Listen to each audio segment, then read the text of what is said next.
Jalico's stable of Moero Pro Sports is starting to spread out. And Moero Junior Basket is our first basketball game. It's not the first basketball game released in Japan. Konami had one on the disk system. Basketball's not a popular genre for the Famicom. If my count is correct, there's 4 Famicom basketball games, and I'm pretty confident that they were targeting the US market when they made them. Moero Junior Basket doesn't try to replicate the full 5-on-5 experience of a basketball game, and I think that's to its benefit. This is half-court schoolyard rules.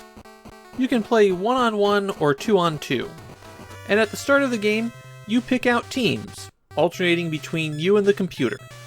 There's 8 characters you can have on your team, and you can check out their profiles as well. And there are some characters who are definitely just better. You probably don't want to have the nerd on your team, for example. After picking teams, you've got the option for how many points you're playing to, who gets the ball after a point, and if you're playing on the east side or west side. To determine who has the ball first, you've got to make free throws. The arrow bounces around and you hit the B button right when it's over the basket. You start, so if you make a free throw, then the other team gets a chance to make one too. Then you start taking it to the hoop. When you have possession of the ball, the B button shoots and the A button passes. And if you don't have possession, the A button tries to steal. If you shoot when you're under the basket, you go into this close-up, and you'll have to hit B at just the right time to dunk it. Shooting works a similar way elsewhere, where you hit B once to start the jump, and then B again to throw. One catch to this is that after possession changes, you have to take the ball to the backside of the court before you're allowed to shoot. You'll know you can't shoot if there's an arrow underneath you. No matter where you shoot from, making a basket only counts as 1 point. And of course, the first team to your set number of baskets wins. Moero Junior Basket calls a lot of fouls as you play. You're going to wind up doing a lot of fouling just by accident. Just walking around on the court near the other players seems to be likely to cause a foul. When a foul's been called on the other team, you'll be off on the side and you can just run it back in or try to pass it to the other player. There aren't multiple difficulty levels in Moero Junior Basket. You're basically adjusting how difficult you want the game to be by who you're selecting for your team.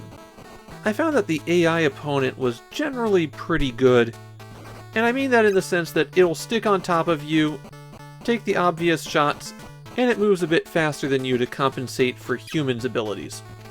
If you really want to, you can watch the computer play itself, but I don't think you really learn anything from that.